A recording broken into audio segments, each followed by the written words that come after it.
An object from the void between stars is currently rampaging through our cosmic neighborhood. They're calling it 3iAtlas, and it's doing something no one saw coming. It's getting brighter, fast, doubling in intensity every few weeks while growing a strange green cloud 500,000 kilometers wide.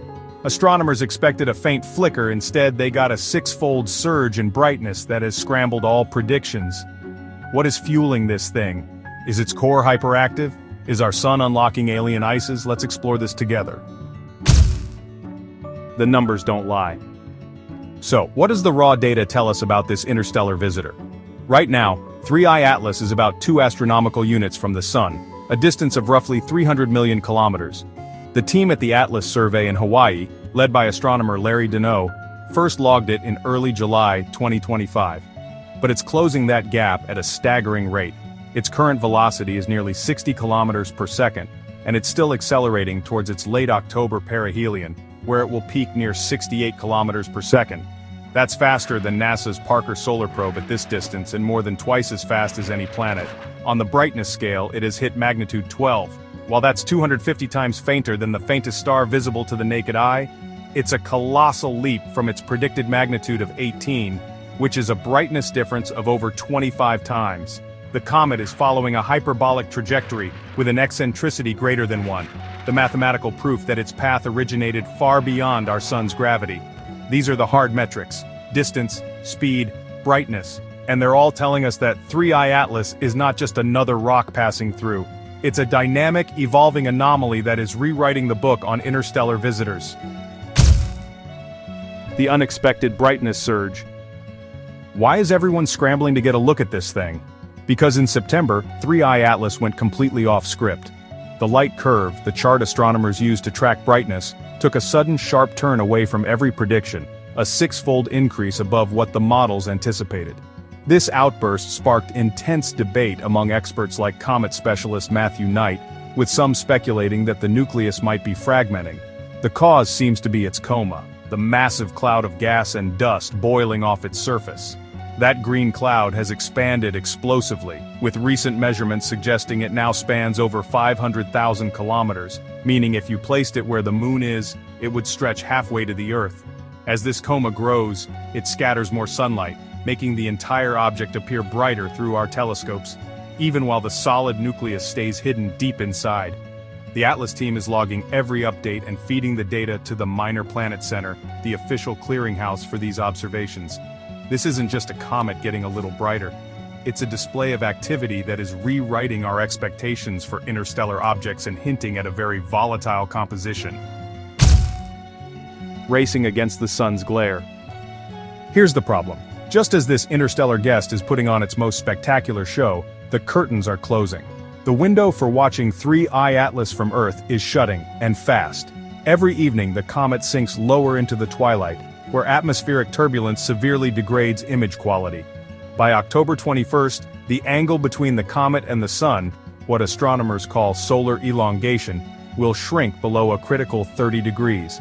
That's the point where even the most powerful ground-based telescopes like the Keck Observatory can no longer distinguish its faint glow from the overwhelming brightness of scattered sunlight in our own atmosphere. Professional observatories are already pulling back because pointing sensitive optics that close to the sun risks frying their multi-million-dollar sensors. Amateur astronomy networks are in a mad dash, coordinating global campaigns to get a few more images before it vanishes into this observational dead zone. Once it passes behind the sun, there will be a total data blackout lasting for weeks, leaving us blind right as it reaches its most active and violent phase near the sun. Mars, the last outpost. With Earth-based views about to go dark, the mission to understand 3iAtlas isn't over, it's just changing venues. The focus now shifts to Mars. For a brief period, a fleet of robotic orbiters will have the only front-row seat. The European Space Agency's Mars Express has its high-resolution stereo camera. The ExoMars Trace gas orbiter can sniff out faint gases. NASA's MAVEN, under principal investigator Shannon Curry, can use its imaging ultraviolet spectrograph to map outgassing and its plasma instruments to watch the solar winds slam into the comet's atmosphere. And the Mars Reconnaissance Orbiter, with its famously sharp high-rise camera, might even be able to resolve the nucleus itself. The key date is October 3rd, when 3iAtlas flies within 28 million kilometers of Mars. It is an incredible stroke of luck to have so much advanced hardware in the right place at the right time. For weeks, instrument teams have been running simulations and booking precious observation time in a complex multi-agency effort. This is our last best chance to get close-up data before the comet swings around the sun and heads back into the interstellar void forever. The green mystery. What's the first thing you'd notice about 3iAtlas? Its color. The comet has a striking, almost unnatural green glow, and scientists know exactly why. Spectral analysis points to diatomic carbon, C2, emitting light in what are known as the swan bands, centered around a wavelength of 514.5 nanometers. Here's how it works. Sunlight energizes carbon-based molecules in the coma, and as they relax, they radiate that specific green light. While this is known in comets, the intensity from 3iAtlas is off the charts, far more dominant than in solar system comets like Hale-Bopp at a similar distance. The vibrant green is a direct proxy for the comet's outgassing rate, telling astronomers just how much material is boiling off its surface every second. This intense C2 signature suggests its parent molecules, the original ices, are extremely rich in carbon chains, perhaps more so than in comets from our own Oort cloud. The color isn't just a visual spectacle, it's a chemical fingerprint pointing to a different kind of planetary nursery, one that existed around another star. The impossible anti-tail. Just when you think this comet couldn't get any stranger, observers have reported a feature that seems to defy physics, a faint tail that points towards the sun. This is the opposite of how a comet should behave. This bizarre sunward spike is known as an anti-tail, a phenomenon studied by experts like the late Czech astronomer Zdeněk Sekanina. It's an optical illusion created when Earth passes through the comet's orbital plane. It's formed by larger millimeter-sized dust grains that are too heavy to be pushed away by solar radiation, and instead get left behind along the comet's path like breadcrumbs. From our perspective, this trailing debris field looks like a spike aimed at the sun. For comparison, the famous comet Aaron-Rowland in 1957 displayed a stunning, easily visible anti-tail. Confirming this feature on an interstellar object would be a major discovery, providing invaluable clues about the size and density of its dust particles, information that is otherwise impossible to obtain from millions of kilometers away. It would tell us if the pebbles that built this alien object are different from our own. Not like the others. So we've had interstellar visitors before, but honestly, 3iAtlas is really breaking the mold. Our first visitor back in 2017, Oumuamua, was this bizarre cigar-shaped object with no coma or tail at all. Then in 2019, 2I Borisov, discovered by amateur astronomer Gennady Borisov, arrived looking just like a textbook comet, though with an unusually high concentration of carbon monoxide relative to water. But 3iAtlas? Yeah, it fits into neither of these boxes. Its coma is intensely green, which, by the way, is a result of powerful diatomic carbon emissions that far exceed what's typical. Its brightness surged unexpectedly, suggesting a different internal structure. And then there's the hint of a sunward anti-tail, a feature so rare it's almost unheard of for an interstellar object.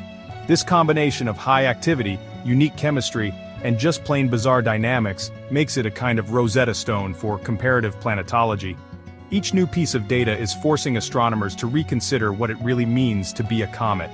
We're slowly building a catalog of object types from beyond our solar system, and well, 3iAtlas has just created an entirely new category. The Mars Encounter Strategy. So, what is the game plan for the Mars flyby? It's a massive technical challenge. The various science teams have been working for weeks to prepare, running simulations and negotiating for priority access in a complex effort between NASA and ESA. The ultimate prize would be to visually resolve the nucleus, to see the solid body at the heart of the glowing cloud, and look for jets of outgassing material. This is incredibly difficult due to the spacecraft's slewing rates, or how fast they can turn to track a moving target. Another key goal is to measure the deuterium to hydrogen ratio in its water vapor, a crucial clue to where and when it formed in its home star system. Even the data downlink is a challenge, as it will take up to 20 minutes for the signals to travel from Mars back to Earth, and bandwidth is limited. A single high-resolution image could take hours to transmit. Even with the best planning, The encounter is a high-risk, high-reward gamble on an object that remains utterly unpredictable. Chemistry in motion. Let's dig deeper into the chemistry of that green glow. The dominant signature is diatomic carbon C2, but it's not the only chemical in play. Some initial spectra hinted at ionized carbon monoxide and the cyanogen radical, but separating those faint signals from the overwhelming C2 requires extremely high-resolution spectroscopy. This has led to scientific debate over factors like the G factor, which calculates how efficiently a molecule fluoresces in sunlight. The presence of cyanogen, often called a parent molecule, is particularly interesting because it's a direct breakdown product of materials like hydrogen cyanide, a key ingredient in the chemistry that leads to life. This detailed analysis is more than just chemistry, it's cosmic archaeology, helping astronomers understand the temperature and chemical environment where the comet originally formed.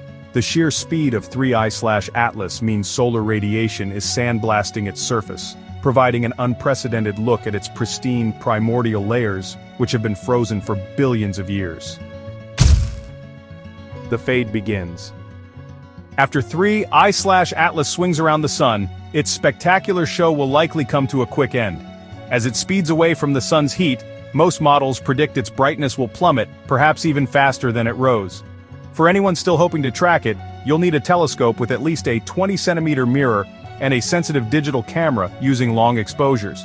The focus will then shift to citizen science networks like the Interstellar network and Zooniverse, which will collect observations from dedicated amateurs. This amateur data is invaluable for long-term monitoring, as professional observatories with limited funding can't afford to spend weeks tracking a single fading object. These global networks will watch for post-perihelion outbursts or changes in the coma's shape, providing crucial data on how the comet shuts down after its violent encounter. It will be the collective work of thousands of skywatchers that writes the final chapter of this object's visit, ensuring its legacy is captured before it disappears into the dark. As 3iAtlas recedes, it leaves behind a trail of profound questions. What can this strange visitor teach us about the countless other planetary systems forming across our galaxy? Its unique chemistry and unpredictable behavior provide a rare glimpse into the building blocks that shape worlds different from our own. With the Mars flyby being our last chance for close-up observations, the data gathered will be analyzed for years, informing future studies of interstellar objects. The true nature of 3iAtlas remains an open scientific puzzle, one that invites all of us to keep looking up. Don't forget to like, subscribe, and hit the bell icon. Thank you for watching Stellar Tech.